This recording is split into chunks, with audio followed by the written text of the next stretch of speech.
वैष्णव एक गांव में एक छोटे से ढाबे पर काम करता था। उसका मालिक उसे छोटू कहकर बुलाता था। वैष्णव बहुत मेहनत से पूरा दिन काम करता था। रात को उसी ढाबे पर सो जाता था। वह माँ दुर्गा का भक्त था। उसने वहीं ढाबे में एक कोने में माँ दुर्गा का छोटा सा मंदिर बना रखा था, जहाँ वह सुबह शाम पूजा करता रहता था। वह ढाबे पर खाना नहीं खाता था, वह अपने लिए खुद खाना बनाता। एक दिन ढाबे का मालिक किसी काम से बाहर जा रहा था। उसने छोटू को अपने पास बुलाया और समझाया, छोटू, मैं 2 दिन के लिए बाहर जा रहा हूँ। ढाबा अब तुझे ही संभालना है। ध्यान रहे कुछ गड़बड़ नहीं होनी चाहिए। तब छोटू बोला, मालिक आप चिंता ना करें, मैं सब कुछ संभाल लूंगा। तभी मालिक ने कहा, किसी को भी बिना पैसे दिए जाने मत देना। छोटू को समझाकर वह चला जाता है। छोटू अच्छे से काम संभाल लेता है। दोपहर के समय उसके ढाबे पर एक बुढ़िया माई आई। आइए माँ जी, आप क्या खाएंगी? बुढ़िया माई ने कहा, बेटा, मैं बहुत भूखी हूँ, लेकिन मेरे पास पैसे नहीं हैं। क्या तुम मुझे खाने को कुछ दे सकते हो? यह सुनकर छोटू सोच में पड़ गया। एक तरफ उसने मालिक से वादा किया था कि किसी को बिना पैसे दिए नहीं जाने देगा। छोटू ने कहा, माँ जी, पैसे तो आपको देने पड़ेंगे। एक काम कीजिए, आप खाना खा लीजिए, फिर मैं आपको अपने पैसे में से पैसे दे दूंगा। जब मैं गल्ले पर बैठूं तब मुझे आप पैसे दे देना। बुढ़िया माई खाना खाने बैठी तो उन्होंने देखा खाने में प्याज और लहसुन है। ये देखकर उन्होंने खाना वापस कर दिया और उठकर चल दी। तभी छोटू ने उन्हें रोका और कारण पूछा। बुढ़िया माई ने कहा, बेटा, मैं सात्विक भोजन करती हूँ, यह प्याज लहसुन का खाना मैं नहीं खा सकती। तभी छोटू बोला, माँ जी, आप बैठिए, मेरा नाम वैष्णव है। मैं भी प्याज लहसुन का खाना नहीं खाता। मैं अपने लिए खाना अलग से बनाता हूँ, आप उसे खा लीजिए। ये कहकर छोटू ने अपने हिस्से का खाना लाकर बुढ़िया माई को दे दिया। वे खाना खाकर चली गई। अगले दिन उसी समय वह बुढ़िया माई आई और खाना खाकर चली गई। तीसरे दिन ढाबे का मालिक आ चुका था। उसके सामने बुढ़िया माई आई तो उसने छोटू को बुलाकर पूछा। छोटू ने उसे सारी बात बता दी। उसके मालिक ने कहा, यह हर दिन कैसे चलेगा? मेरे ढाबे का नुकसान करके तू मेरे ग्राहक को अपना खाना मुफ्त में खिला रहा है। आज मैं तुझे छोड़ देता हूँ, लेकिन अगर कल ऐसा हुआ तो तुझे काम से निकाल दूंगा। अगले दिन जब बुढ़िया माई के आने का समय होता है तो छोटू अपने मालिक से छुपकर खाना लेकर एक पेड़ के नीचे खड़ा हो जाता है। जब वह बुढ़िया माई आई तो वह उनसे कहने लगा, माँ जी, आप ढाबे पर मत जाइए, नहीं तो मेरा मालिक मुझे काम से निकाल देगा। मैं आपके लिए खाना लाया हूँ, आप यहीं बैठकर खाना खा लीजिए। इसी तरह कुछ दिन बीत जाते हैं। एक दिन ढाबे का मालिक छोटू को खाना खिलाते देख लेता है। शाम को वह उसे नौकरी से निकाल देता है। वैष्णव उसी पेड़ के नीचे जाकर सो जाता है। रात को सपने में उसे वही बुढ़िया माई दिखाई देती है। बेटा, तूने मेरी बहुत सेवा की है, इसी कारण तेरी नौकरी चली गई। माँ जी, आप चिंता ना करें, मेरे पास कुछ पैसे हैं, मैं आपको खाना खिला सकता हूँ और बाद में मुझे कहीं ना कहीं नौकरी मिल ही जाएगी। तब उस बुढ़िया माई ने कहा, बेटा, मैं तो तेरी परीक्षा ले रही थी। ये कहकर वह माँ जी माँ दुर्गा के रूप में प्रकट हो जाती हैं। वैष्णव उन्हें देखकर रोने लगता है। तभी उसने कहा, माँ, आप साक्षात मेरे सामने थी और मैं मूर्ख आपको पहचान नहीं पाया। बेटा, मैं तो तेरी परीक्षा ले रही थी। मेरी कृपा सदा तेरे ऊपर बनी रहेगी। तू इस पेड़ के पास खोद, वहां नीचे तुझे धन मिलेगा। इससे तू एक ढाबा खोलना जिसमें सात्विक भोजन बने और गरीबों को बिना पैसा लिए खाना खिलाना, तेरे भंडार सदा भरे रहेंगे। वैष्णव की आंख खुली तो वहां कोई नहीं था। उसने उसी समय गड्ढा खोदा तो वहां उसे सोने के सिक्के मिले, जिसे बेचकर उसने उसी स्थान पर एक ढाबा खोला। उसका ढाबा माँ दुर्गा के आशीर्वाद से बहुत अच्छे से चलने लगा। दीनानाथ नाम के सेठ जी एक गांव में मिठाई की दुकान चलाते थे। उनकी मिठाई दूर दूर तक मशहूर थी। सेठ जी बहुत धनवान थे। उनकी 2 बेटियां थीं, सुमन और कल्पना। सुमन बहुत तेज थी, जबकि कल्पना बहुत सीधी सादी लड़की थी। एक दिन सेठ जी ने अपनी दोनों बेटियों को बुलाया। बेटियों, तुम दोनों को मैंने बहुत लाड़ प्यार से पाला है। मैं तुम दोनों का विवाह करना चाहता हूँ, इसीलिए मैंने अपने मित्र को बुलाया है। उनके 2 लड़के हैं, मैं उन्हीं से तुम्हारा विवाह करना चाहता हूँ। पिताजी, आपने सोचा है तो ठीक ही सोचा होगा। पिताजी, मैं अभी विवाह नहीं करना चाहती, आप मेरा विवाह बाद में कर देना। ये सुनकर सेठ जी को बहुत गुस्सा आता है। लेकिन तुम विवाह क्यों नहीं करना चाहती हो? मेरे लाड़ प्यार की वजह से तू बहुत बिगड़ गई है। ठीक है, मैं तुझे केवल 6 महीने का समय देता हूँ। इस बीच या तो तू विवाह के लिए हाँ कर दे, वरना 6 महीने के अगले दिन सुबह जो पहला कुंवारा लड़का मिलेगा, मैं उसी से तेरा विवाह कर दूंगा। कुछ दिन बाद सेठ जी धूमधाम से सुमन का विवाह कर देते हैं। सुमन अपने ससुराल में बहुत धूमधाम से पहुंचती है। वहां उसका बड़ा स्वागत होता है। इधर सेठ जी कल्पना से बिल्कुल बात नहीं करते थे। वो केवल 6 महीने पूरे होने का इंतजार कर रहे थे। जिस दिन 6 महीने पूरे हुए, सेठ जी ने कल्पना को बुलाकर कहा, आज तुम्हारे 6 महीने पूरे हो रहे हैं। कल सुबह जो भी पहला आदमी मुझे मिलेगा, मैं उससे तुम्हारा विवाह कर दूंगा। ठीक है पिताजी, जैसी माँ दुर्गा की इच्छा। अगले दिन सेठ जी ने जैसे ही अपने घर का दरवाजा खोला, सामने उनका माली पौधों को पानी दे रहा था। ये देखकर सेठ जी को अपनी गलती का एहसास हुआ। उन्होंने सोचा कि मैं अपनी बेटी को एक माली को कैसे सौंप सकता हूँ। इससे पहले वे अपने वादे से पीछे हटते, कल्पना ने उन्हें अपना वचन याद दिलाया। ये नहीं हो सकता। पिताजी, अब तो यही मेरा भाग्य है, आप मुझे विवाह की आज्ञा दीजिए। यदि तू अपनी हठ नहीं छोड़ेगी तो इस घर के दरवाजे हमेशा के लिए तेरे लिए बंद हो जाएंगे।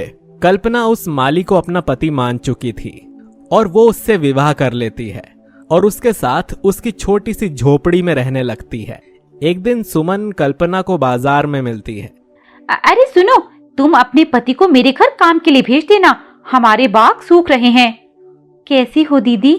मैं ठीक हूँ, लेकिन मुझे दीदी मत कहो, तुम एक नौकर की पत्नी हो। ठीक है, लेकिन मेरे पति कभी तुम्हारे घर पर काम करने नहीं आएंगे। वे अब पिताजी के घर में भी काम नहीं करते। मैं दुगने पैसे दूंगी। बात पैसों की नहीं, आत्मसम्मान की है। ये सुनकर सुमन अपने घर चली जाती है। कुछ दिनों के बाद नवरात्रि का पर्व आया। सुमन और कल्पना दोनों ने अपने घर को सजाकर माँ की चौकी सजाई। इसी बीच कल्पना सुमन के घर पहुंची। दीदी, मैंने कल माता का छोटा सा जागरण रखा है, आप परिवार के साथ आ जाना। मैं नौकरों के घर नहीं जाती, वैसे भी मैंने तुम्हें कहा था ना, मुझे दीदी मत कहा करो। कल्पना निराश होकर अपने घर चली जाती है। 2 दिन बाद सुमन भी अपने आलीशान घर में माँ दुर्गा का जागरण रखती है। जब पंडित जी पूजा कराने आते हैं तो वे सुमन को बोलते हैं, बेटी, ये क्या, तुम्हारे सारे फूल तो मुरझा गए हैं, ये सारे फल सड़ चुके हैं। इस घी से माँ की जोत नहीं जल रही है, लगता है घी की जगह पानी भरा है। और तुमने जितने भक्तों को बुलाया था उनमें से कोई भी नहीं आया। सुमन ये देखकर दंग रह जाती है। पंडित जी, ये सब सामग्री तो मैंने आज ही ताजा मंगाई है। बेटी, इसका मतलब है माँ तुमसे क्रोधित है। तुमने अवश्य कोई पाप किया है, याद करो। पंडित जी, मैं तो सच्चे मन से माँ की पूजा करती हूँ, व्रत भी रखती हूँ। माँ तुमसे क्रोधित है, ये जागरण कभी सफल नहीं हो सकता। कुछ देर बाद सेठ जी वहाँ आ जाते हैं। देखिए ना पिताजी, मेरी पूजा में दोष लग रहा है, माँ मुझसे क्रोधित हैं। बेटी, तूने और मैंने एक ही पाप किया है। माँ की सच्ची भक्त अपनी छोटी बहन का तूने अपमान किया था और उसके जागरण में ना जाकर, और मैंने भी उसे त्याग दिया था। लगता है उसी कारण माँ क्रोधित है। जब से कल्पना गई है मेरी दुकान भी बंद हो गई है, मैं भी निर्धन हो गया हूँ। सुमन ये देखकर रोने लगती है और वो अपने पिताजी के साथ कल्पना के घर पहुंच जाती है और उससे माफी मांगती है। दीदी, मैं तो नौकर की पत्नी हूँ, यहाँ आपके सम्मान को चोट पहुँचेगी। कल्पना सुमन के साथ जाती है। सुमन के घर सभी पूजा सामग्री पहले जैसी हो जाती है। दोनों बहनें मिलकर जागरण पूरा करवाती हैं।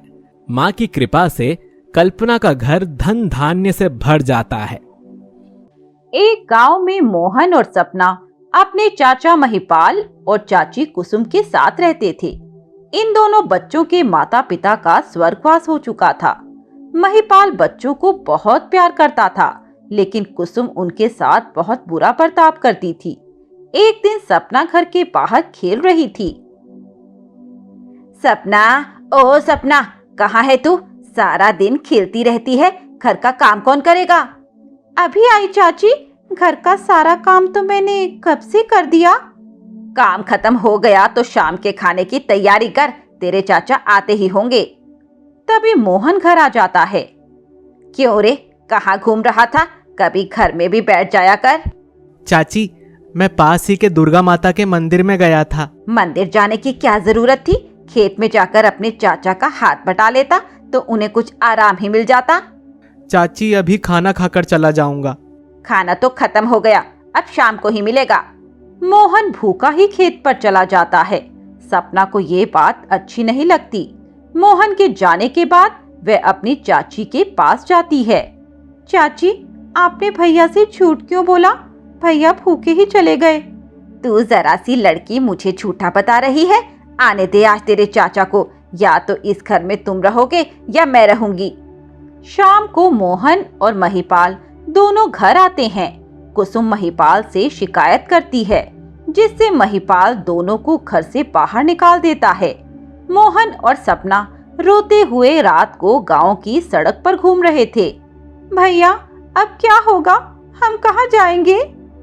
चिंता मत कर, तुझे याद है जब हम पर कोई भी मुसीबत पड़ती थी तब माँ क्या कहती थी? क्या कहती थी माँ? मैं तो बहुत छोटी थी, मुझे कुछ याद नहीं है।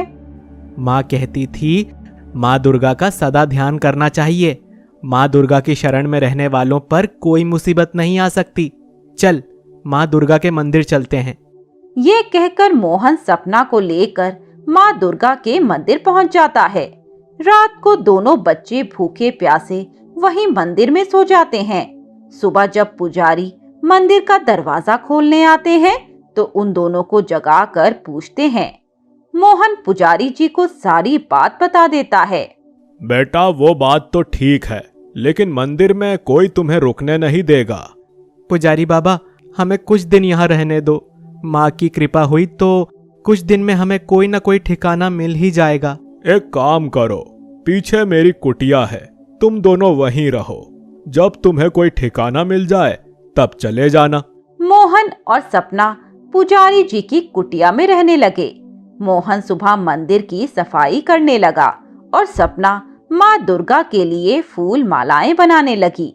इसी तरह समय बीत रहा था। एक दिन रात को मोहन को माँ दुर्गा ने सपने में दर्शन दिए और कहा, बेटा, तुम दोनों की सेवा से मैं बहुत प्रसन्न हूँ, लेकिन तुम्हें बहुत बड़े कार्य करने हैं। अपने माता पिता का नाम रोशन करना है। इसीलिए कल सुबह होते ही अपनी बहन को लेकर उत्तर दिशा की ओर चलते रहना। तुम्हें तुम्हारी मंजिल मिल जाएगी। मोहन ने आँख खोलकर देखा, वहां कोई नहीं था। सुबह मोहन ने पुजारी बाबा को सारी बात बताई। पुजारी जी ने उन्हें खाना और कुछ पैसे दे दिए। दोपहर तक चलने के बाद मोहन और सपना बहुत थक गए। वे दोनों एक पेड़ के नीचे बैठकर खाना खाने लगे। तभी उनके पास एक भिखारी आया। मोहन ने अपने खाने में से आधा खाना उसे दे दिया। बेटा, तूने स्वयं भूखा रहकर मुझे खाना खिलाया है। आज मैं तुझे एक ऐसा मंत्र बताऊंगा जिसका जाप करके तू कोई भी काम करेगा उसमें सफलता अवश्य मिलेगी। बाबा, आपके पास ये मंत्र कैसे आया? तू ये मंत्र याद कर ले बस। याद है तुझे माँ दुर्गा ने कहा था उत्तर दिशा में जाने पर तेरा काम बनेगा। लेकिन आपको ये कैसे पता बाबा? तभी वे भिखारी हनुमान जी के रूप में प्रकट हो जाते हैं। बेटा, माँ दुर्गा की आज्ञा से मैं हमेशा तेरे साथ रहूंगा। ये कहकर हनुमान जी गायब हो जाते हैं। मोहन और सपना आगे एक गांव में पहुंच जाते हैं। वहां मोहन एक कपड़े की दुकान पर नौकरी कर लेता है और सपना सेठ जी के घर में घर का काम करने लगती है।